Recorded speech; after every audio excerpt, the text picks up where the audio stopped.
इस सूट के साथ अगर नेकलेस भी पहनोगी तो ज्यादा अच्छा लगेगा। बरसों पहले मरी हुई बहन की बेटी को गोद लिया। मैं पढ़ा लिखा जरूर हूं पर ना समझ नहीं। हमारे अशफाक को जो लड़की पसंद आई, कहीं वो लड़की यही तो नहीं? बिजली ने उन दोनों के जिस्म को राख कर दिया।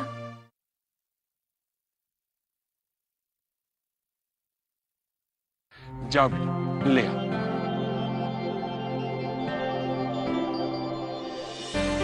देखिए बीबी, ये पूरी हवेली आपका अपना घर है। एक बार नहीं 100 बार आई। अगर आपको कोई काम था तो किसी के हाथ कहलवा दिया होता, हम खुद हाजिर हो जाते। बहुत बहुत शुक्रिया बिग साहब। आप और आप जैसे शरीफ खुदा तरस इंसानों की वजह से मैंने अपनी सारी उम्र यहाँ काट ली, वरना शौहर की मौत के बाद यहाँ मेरा कौन था। देखिए बीबी, दौलत का होना या ना होना इंसान को अमीर या गरीब जरूर बना देता है। दौलत से बड़ी चीज एक और होती है, और वो है इज्जत, अखलाक, जो आपके मरहूम शौहर में मुझसे कहीं ज्यादा थी। ये आपकी अच्छाई है बिग साहब, जो आपको सारी दुनिया अच्छी मालूम होती है, और शायद आपकी अच्छाई है जिसने मुझे इतनी हिम्मत बंधाई जो मैं आपके पास बेखौफ होकर चली आई। देखिए बीबी, अगर बेखौफ होकर आई हैं तो बेझिझक जो कहना है कह डालिए। यकीन मानिए, आपको बहन का है तो ये भाई आपके साथ खड़ा मिलेगा। हुक्म करें। आज मैं आपके पास एक ऐसी शिकायत लेकर आई हूँ जिसका ताल्लुक आपके और मेरे घर से है, और एक ऐसा वाकया जो लोगों की ज़बान तक पहुंचे तो मेरा घर तो बर्बाद हो ही जाएगा।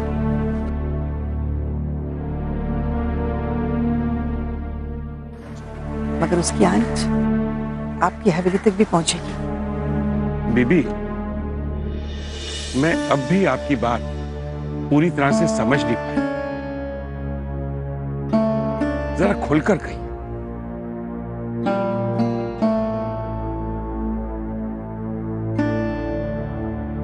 ये क्या है?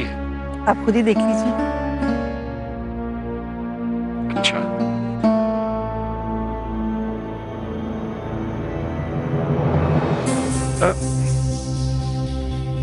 ये इतना कीमती हार, ये महंगा सूट,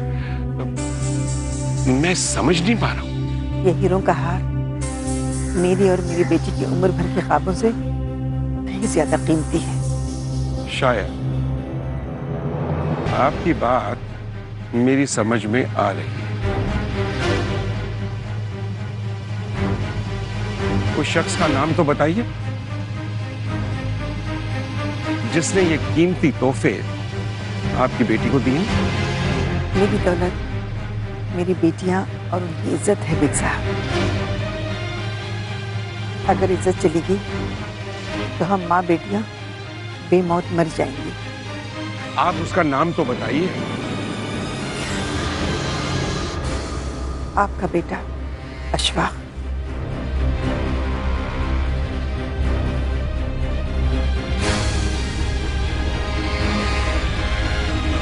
अशफाक।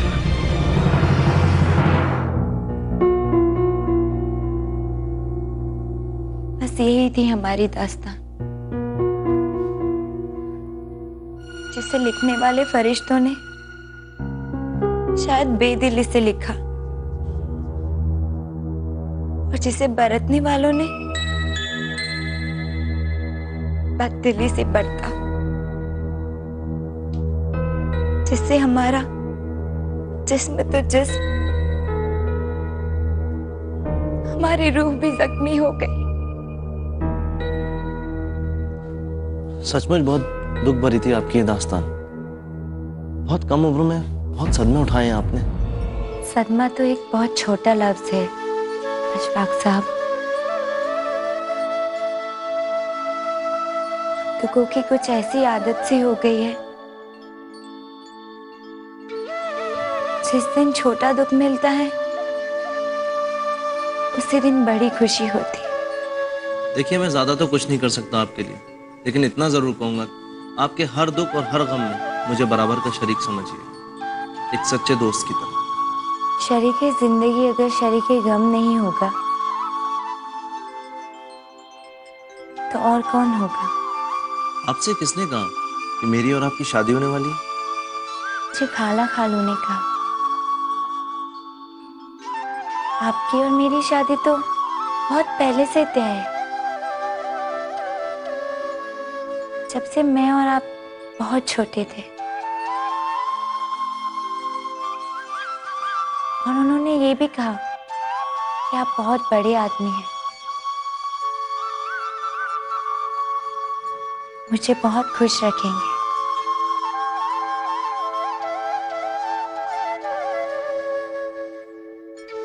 नसरीन जी? एक बात कहूं मैं आपसे, आप बुरा तो नहीं मानेंगी? ठीक है। ये नसरीन, जिंदगी ने आपको बहुत धोखे और फरेब दिए, और इसलिए मैं आपको किसी धोखे और फरेब में नहीं रखना चाहता। धोखा, फरेब? जी मेरे को समझी नहीं। नसरीन, धोखा और फरेब ही दिया है आपके खाला और खालू ने आपको। आप बहुत अच्छी लड़की हैं, बहुत प्यारी हैं, बहुत खूबसूरत हैं। बहुत खुशनसीब होगा वो लड़का जिसको आपका साथ मिले। मगर एक बात कहना चाहूंगा नसरीन, मैं आपसे शादी नहीं कर सकता। जी? मुझे माफ कर दीजिए, मुझे गलत मत समझना नसरीन, मैं किसी और से मोहब्बत करता हूँ। I am sorry.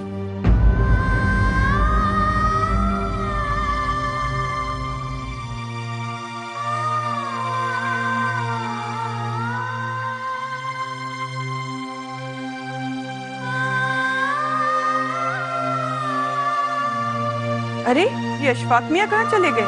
मैं तो उनके लिए चाय लेकर आई थी।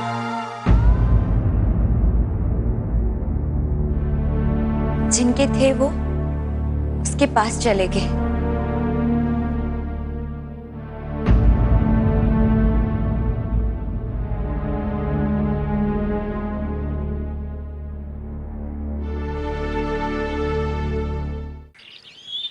इजाजत दीजिए बेग साहब, मैं चलती हूँ। गजाला बीबी, मैं बेहद शर्मिंदा हूं। देखिए, बेटी आपकी हो या फिर मेरी, सभी की इज्जत होती है, और किसी की इज्जत से खेलना अच्छी बात नहीं। मुझे आपकी शराफत और अच्छाई से यही उम्मीद थी बेग साहब, इसलिए मैं आपके पास सीधे चली आई। यकीन मानिए, अगर आपकी जगह कोई और होता ना, तो मैं अपनी बेटी को जहर खिलाकर खुद भी मर जाती। अल्लाह के लिए ऐसा मत कहिए। भाइयों के रहते बहन को अपनी जान देनी पड़े, लानत है ऐसे भाई पे।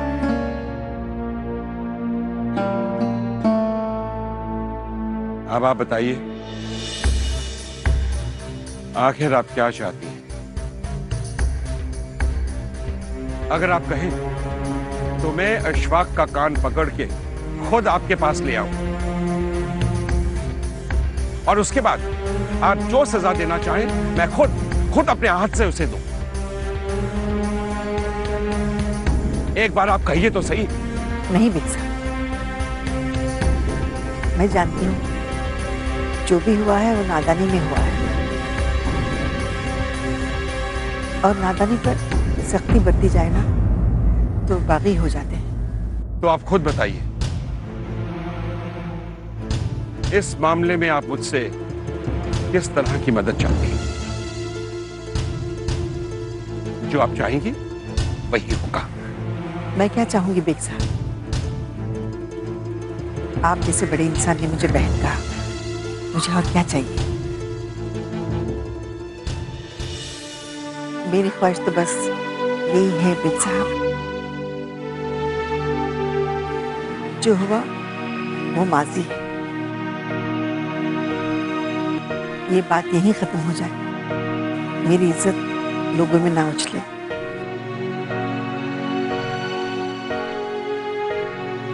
और मुझे यकीन है आप अशफाक का ख्याल रखेंगे और मैं अपनी बेटी की जिम्मेदारी उठाती हूँ। आप जरा भी परेशान ना हो। अब ये मामला सिर्फ आपका नहीं, मेरा भी। सारी जिम्मेदारी मुझ पर है। ये मेरा आपसे बात है। अच्छा मैं चलती हूँ, अल्लाह हाफिज। अल्लाह हाफिज।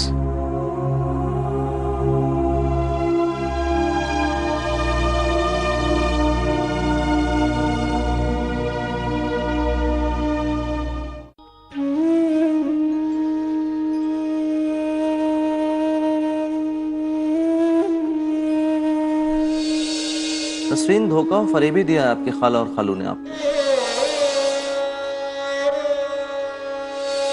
मगर एक बात कहना चाहूंगा नसरीन, मैं आपसे शादी नहीं कर सकता।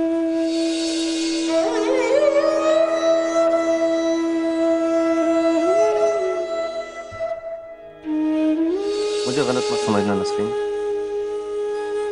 मैं किसी और से मोहब्बत करता हूँ।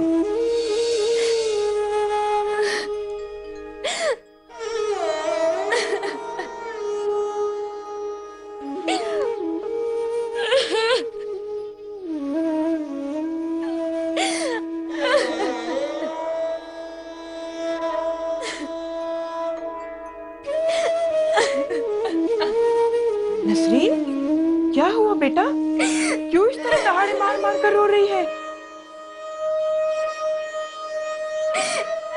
अरे जन्मजली बताएगी भी, क्या हुआ? ऐसा आखिर क्या हो गया कि ये पूरा आंसुओं का सैलाब निकल रहा है? क्या बोल कर गया अशफाक? खाला, एक बार फिर से तकदीर ने मुझ पे बिजली गिरा दी। मेरा सब कुछ जल के खाक हो गया। अरे पर हुआ क्या? कुछ तो बता। उसने कहा कि आप और खालू मुझसे फरेब कर रहे हैं। मेरी और उसकी शादी होगी, ये भी झूठ है। और उसने ये भी कहा कि मैं बहुत अच्छी लड़की हूँ, बहुत खुश नसीब होगा वो जिसकी मैं दुल्हन बनूंगी।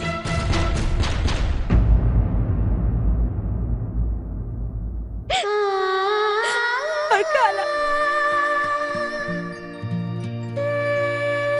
उसने ये भी कहा कि वो खुश नसीब लड़का वो नहीं है,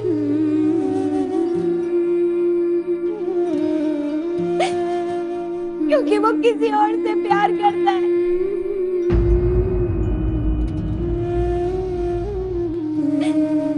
खाला,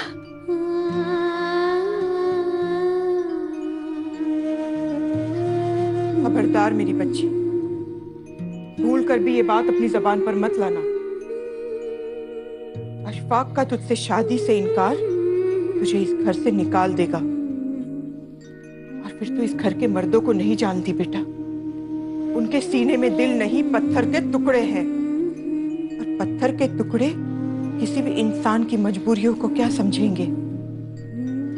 अपने इस गम को अपने सीने में घोट ले नसरीन। अपने आंसुओं को पोंछ और मुस्कुरा।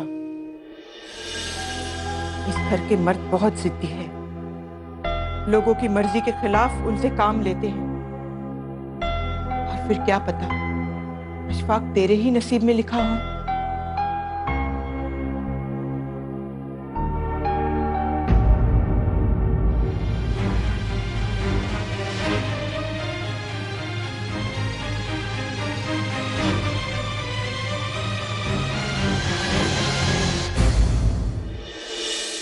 अशफाक।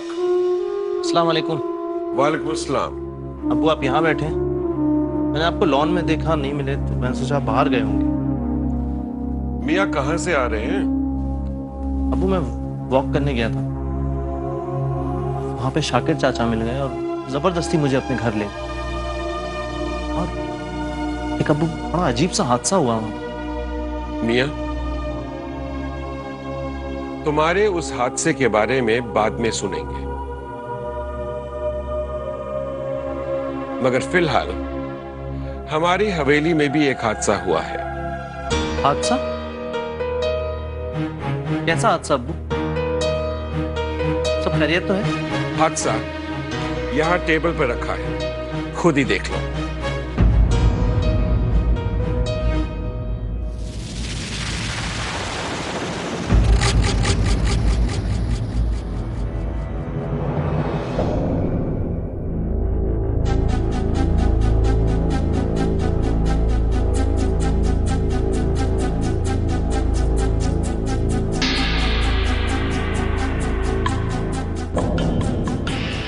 ये सूट और ये जेवर किसी के भी घर के लिए हादसा हो सकते हैं क्या अब्बू?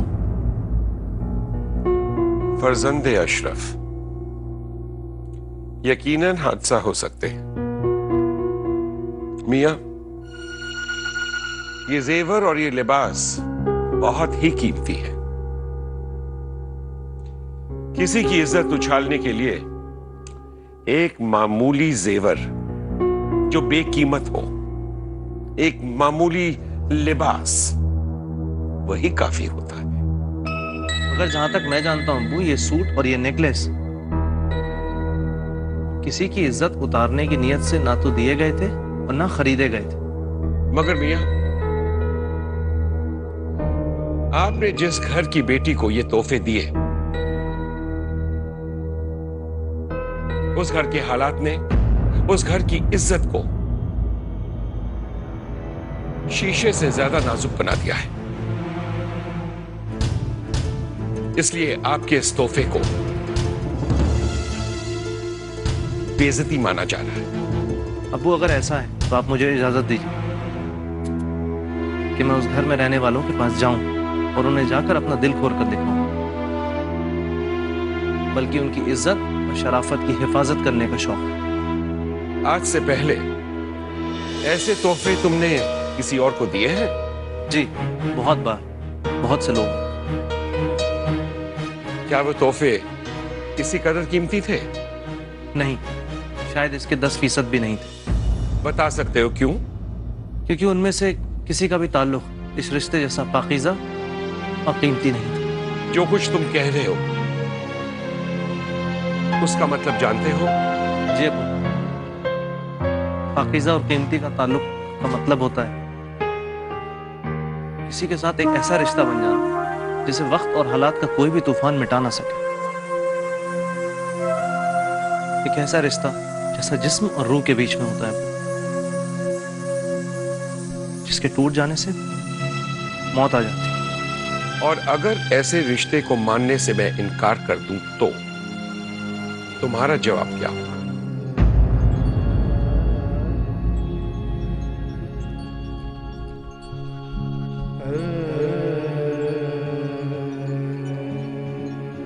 अब्बू, मैं गिड़गिड़ा कर हाथ जोड़कर आपसे कहूंगा कि आपकी दी हुई सारी मोहब्बतों का आपको वास्ता है जो बचपन से आपने मुझ पर लुटाई है। मुझे मेरी मोहब्बत दे दीजिए, मुझे मेरी मोहब्बत दे दीजिए। और अगर हम ये कहें कि हमने भी किसी से वादा किया है कि तुम उस घर की लड़की से नहीं मिलोगे, तो तुम्हारा जवाब क्या होगा? तो मैं उम्र भर अपने अब्बू के इस वादे को निभाऊंगा। और तुम्हारी मोहब्बत? वो तो है और रहेगी।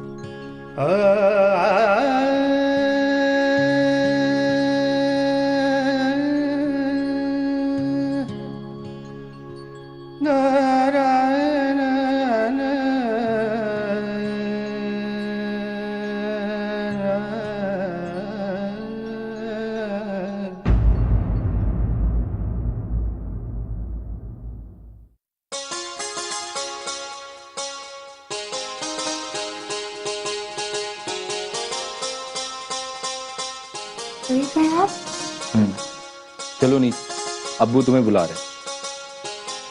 हेलो, पर मुझे क्यों? शायद वो सुबह जो अशफाक से बातें हुई हैं वो पूछेंगे। पर मैं, घबराओ मत पगली, मैं हूं ना तुम्हारे साथ। मगर वो खाला। हाँ, अम्मा ने जितना तुम्हें बोलने के लिए कहा है उतना ही बोलो। ऐसे क्या देख, मैं सब जानता हूं।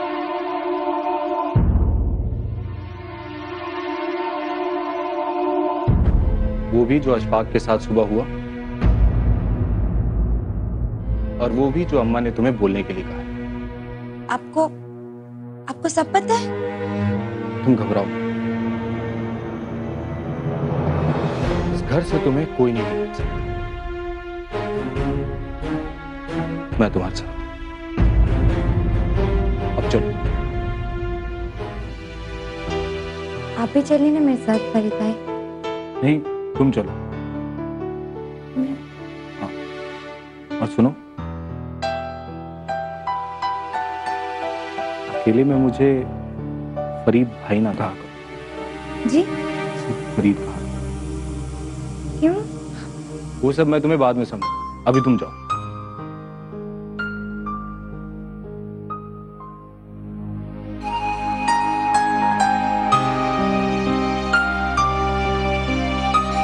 मैं तुम्हें कैसे समझाऊं?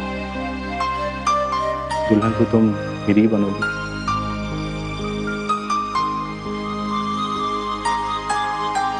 अस्सलाम वालेकुम। आपने बुलाया मुझे? हाँ बेटा, आओ बैठो, हमारे पास बैठो, आओ।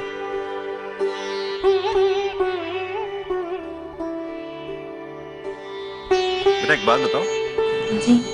तुम्हें हमारे इस घर में कोई तकलीफ तो नहीं है ना? नहीं खालू। अच्छा एक बात बताओ बेटा, हमारा भतीजा अशफाक कैसा लगा तुम्हें?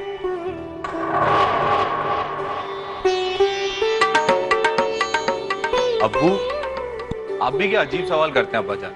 अशफाक अच्छा है तो अच्छा ही लगेगा। तुम चुप रहो, तुमसे किसने पूछा?